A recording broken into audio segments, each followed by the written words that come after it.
भारत माता को प्रणाम करते हुए आप सबके इस गुरु माता पिता को प्रणाम करता हूँ। बच्चों, आपको ढेर सारा प्यार और बुजुर्गों को और सब लोगों को सुबह की राम राम।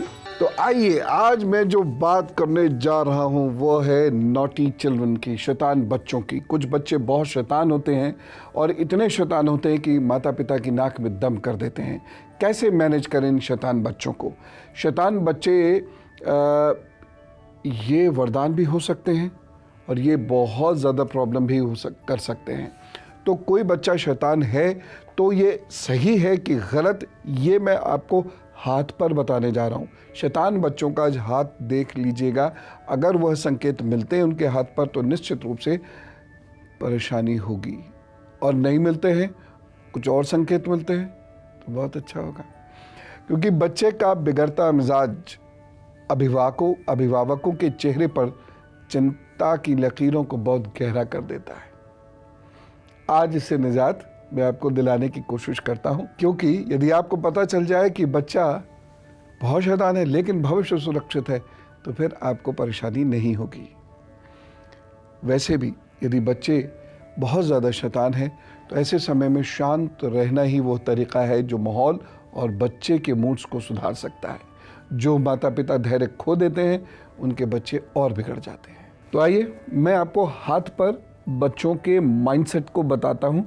वो शैतान होंगे, और शैतान होंगे तो सही निकलेंगे या गड़बड़ करेंगे, ये जानिए और इसे बहुत बारीकी से देखिए और समझिएगा। जो भी बच्चा शैतान होता है उसको संभालना बहुत मुश्किल होता है और उसको लेकर माता पिता की चिंता बड़ी जायज़ है, क्योंकि बहुत आपाधापी में रहने वाला, बहुत शरारतें करने वाला, चीखने वाला, दूसरों को मारने वाला, किसी के सामने कुछ भी बोल देने वाला, माता पिता की बात ना मानने वाला, माता पिता पे क्रोध करने वाला, चीज़ें तोड़ने वाला, ये सारे जो बच्चे होते हैं ये बड़ी विशिष्ट कैटेगरी के बच्चे होते हैं। और इसको समझना बहुत इंपॉर्टेंट है, क्योंकि वही पेरेंटिंग के सूत्र हैं और इसी को यदि माता पिता समझ गए तो उस बच्चे को विलक्षण बना सकते हैं। यदि आपके बच्चे की माइंड लाइन इस प्रकार से कहीं टूटती ऐसे आती है तो आपका बच्चा आपके लिए बहुत परेशानी खड़ी करेगा, बहुत शैतान होगा। इस प्रकार से उसकी ये माइंड लाइन आ रही है, ये इस तरीके से ऐसे, तो भी वो बच्चा बहुत शैतान होगा। अब वो फायदे के लिए होगा, नुकसान के लिए होगा, ये अभी बताऊंगा। शैतान होगा। मान लीजिए ये उंगलियां गांठ वाली हैं और हाथ उसका पतला है, बच्चे का हाथ पतला है, उंगलियां गांठ वाली हैं और बीच में ये गड्ढे वाला स्थान है, मतलब ये हथेली के बीच वाला जो स्थान है ये थोड़ा सा गड्ढे वाला है, और ये उंगलियां जो हैं उसकी ये इधर की ओर भागती है, ये इधर की ओर भागती है। तो ऐसा बच्चा कहना नहीं सुनेगा आसानी से, बहुत शैतान होगा, बहुत शैतान होगा। अब एक और लक्षण और सुनिए कि यदि उसका जो हृदय है रेखा वो यहाँ पर आकर रुक रही है, यानी ये मिडिल फिंगर के बीच में, मिडिल फिंगर के बीच में आकर रुक जा रही है, तो ये कतई अच्छी निशानी नहीं है। इसका मतलब यह है कि वह बहुत काले से हार्टेड है, वह बहुत सख्त दिल है, वो किसी की बात सुनना समझना ही नहीं चाहता, अपने दोस्तों के साथ भी मिसबिहेव करता है, उन्हें मारता है, उन्हें धक्का देता है, उन्हें गिराता है, उनकी चीज़ें तोड़ देता है, उनकी चीज़ें खा लेता है।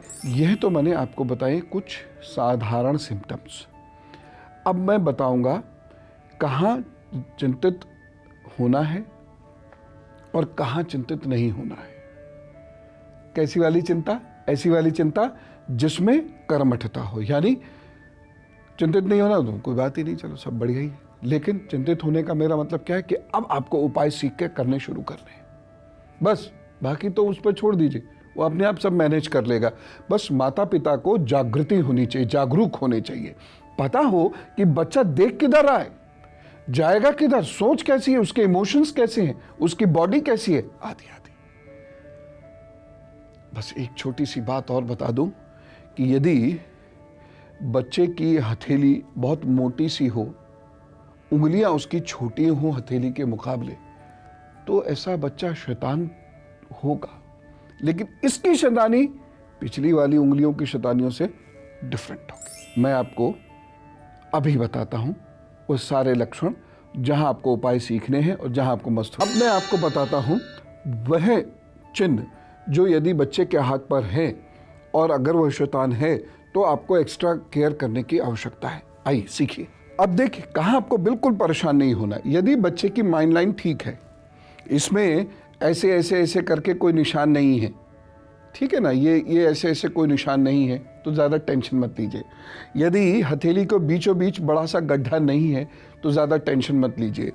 यदि ये वाली उंगलियां बहुत बार भाग रही हैं इस तरह, और ये उंगलियां एक दूसरे से चिपकी हुई नहीं हैं, तो भी आप कोई टेंशन मत लीजिए। लेकिन किसके लिए आपको उपाय सीखने की ज़रूरत है वह अभी बताता हूँ।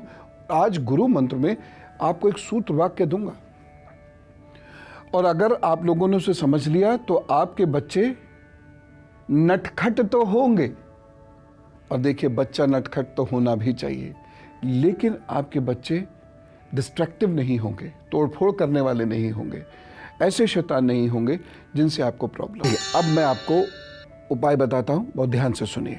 अब आप देखिए, अगर ये इस टाइप से लाइन ये टूट के आ रही है इस तरीके से कहीं, इसका मतलब है कि ये बच्चा आपके आदेशों को, आपके संदेशों को, आपकी बातचीत को, आपके कम्युनिकेशन को रिसीव ही नहीं कर रहा।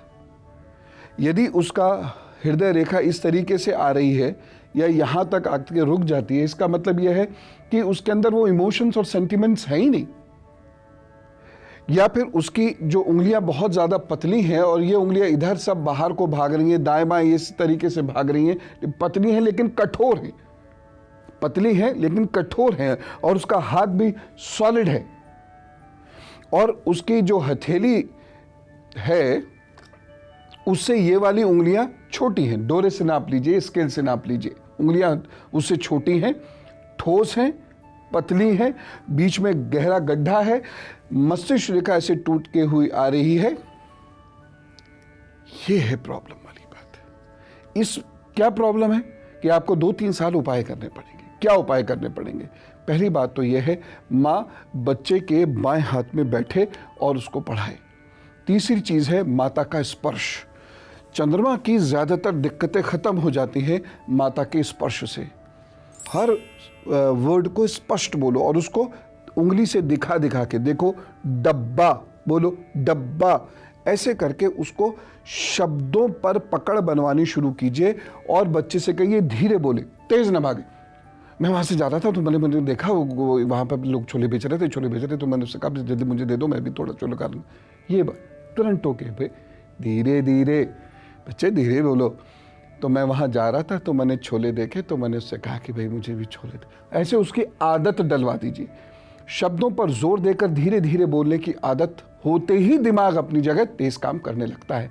एक गुरु मंत्र में बहुत महत्वपूर्ण उपाय मुझे आपको बताना है, वो और सीख लीजिए तो आपका बच्चा आपको परेशान करना बंद कर देगा। अब गुरु मंत्र, बच्चे के पेट में गैस मत बनने दीजिए। बस जो बच्चा जितना शैतान होगा वो उतनी ज़्यादा उसके पेट में गैस बनेगी। और यदि आपके बच्चे के पेट में गैस नहीं बन रही है या आपने बच्चे के पेट में बनने वाली गैस को कंट्रोल कर लिया तो समझिए बच्चे की शैतानी कम होती चली जाएगी। उसे गरिष्ठ भोजन मत दीजिए। माता पिता, हाथ जोड़ के कह रहा हूँ, आपका बच्चा केवल आप ही की धरोहर नहीं है, इस राष्ट्र की धरोहर है, इस राष्ट्र की संपत्ति है। वो उसको अच्छा बनाने की जिम्मेदारी आपका धार्मिक कर्तव्य भी है। तो इसलिए ऐसा भोजन मत दीजिए जो पेट में जमता है, जो सुपाच्य नहीं होता है, जिससे गैस बनती है। और गैस को कैसे रोकते हैं, 20 बार मैंने इसकी बहुत सारी चीज़ें आपको ऑलरेडी लिखाई हुई हैं। उस पन्नों को पलटिए, बच्चों की गैस खत्म कीजिए और सब ठीक होगा। चलता हूँ। राम राम, नमस्कार।